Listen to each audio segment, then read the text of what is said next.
I want to deal with an issue that I addressed briefly last night, and I think I think some people probably haven't listened to everything I was saying and are relying on the thumbnail and perhaps are drawing different conclusions.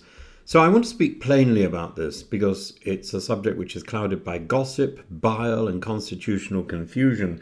Gossip, so much of that comes from Lady C.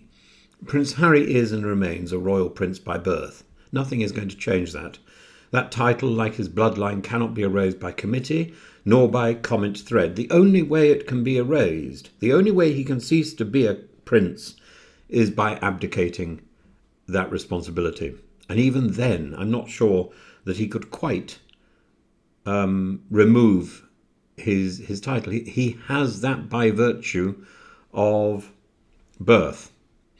So it's not a slogan to be revoked by courtiers drunk on their own trivia. It's not a prize to be clawed back by anonymous sources, and it certainly is not some aristocratic club membership you lose for marrying an American actress or daring to say enough. More than that, should Harry wish to take that ultimate step, or should that ultimate step be imposed on him, then it would presumably be imposed on his children as well. That was the point I was trying to make last night. Maybe I was clumsy in the way that I did it. I don't think so. But equally, what I find so disturbing is this use of the term working royal. This is an observation which has somehow become a title in its own right. It's an absurdity. Somebody who is royal, if you go back, somebody who is royal, somebody who is aristocratic does not need to work. So a royal chooses to work for the greater good of the country. They don't need to. And it's not a question about changing his surname or whether he lives in Montecito or Mayfair. It's about recognizing the principle that birth carries both dignity and duty, and one doesn't nullify the other by crossing an ocean. More than that, Harry has made it very clear that he was very happy to continue some of his royal duties, but was told that he couldn't be in some sort of halfway house. That expression was given to the Queen. I don't believe it was the Queen's. I'm sorry, but I don't believe that is part of her character. And I do believe that this is very much the character of courtiers who have who feature quite prominently in the subtext of Spare. I've got a copy of the book. And Harry should clarify his position, not because he owes the press anything.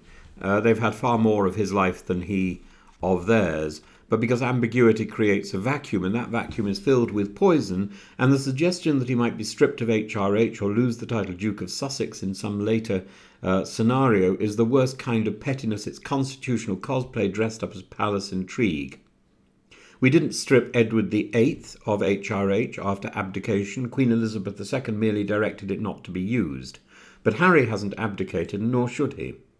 To do so would be to hand victory to those who have always hoped to erase the mixed-race branch of the House of Windsor, and if he abdicates, it is not just he who falls away, it's Archie, it's Lilibet, it's every child who is meant to see in his family a more honest, more diverse Britain.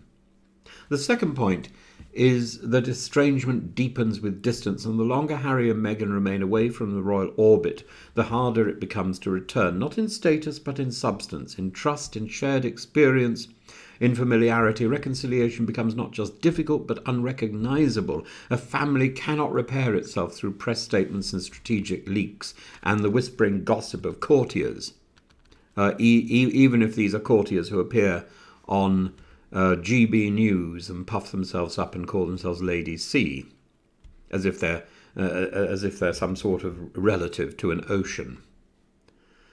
The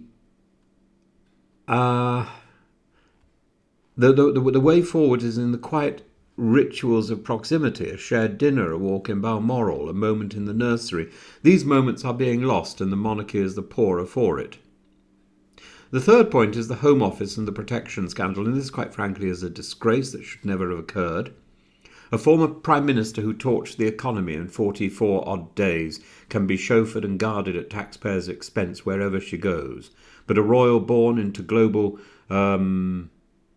position, who served in Afghanistan, who has received specific threats from extremists and tabloid obsessives, is denied proper protection by his country. We offer security to celebrities running late for Glastonbury, to ministers whose main qualification is surviving a reshuffle, but we leave Prince Harry to fend for himself because he had the audacity to ask questions. It's not merely foolish, it's dangerous, it's vindictive, and it betrays a fundamental misunderstanding of the state's responsibility. Protection is not a perk, it's a duty. He was born into risk, and Britain should honour the burden it was once asked of him to carry. And let's not forget this truth. It was Harry who offered to work part-time. It was Harry who offered to pay for his security, to step back, not to step out. It was the institution that said no. It was the courtiers who said no. The same institution that welcomed scandal-stained uncles and disgraced ex-royals to church with a wave and a smile could not bear the thought of a biracial duchess and a popular veteran prince doing occasional work from abroad. This wasn't just a snub. It was a rejection of a modern model that might have brought the monarchy into the 21st century with dignity, and Harry's suggestion was forward-looking, flexible and loyal. It was refused not for constitutional reasons, but for personal ones that should be seriously rethought. In the end, we must return to principle. Prince Harry should never abdicate, not for his sake, nor for Diana's memory, nor for the idea that monarchy can modernise without mutilating itself, but because if the answer to diversity and difference is in exile, then the institution has already itself abdicated its future.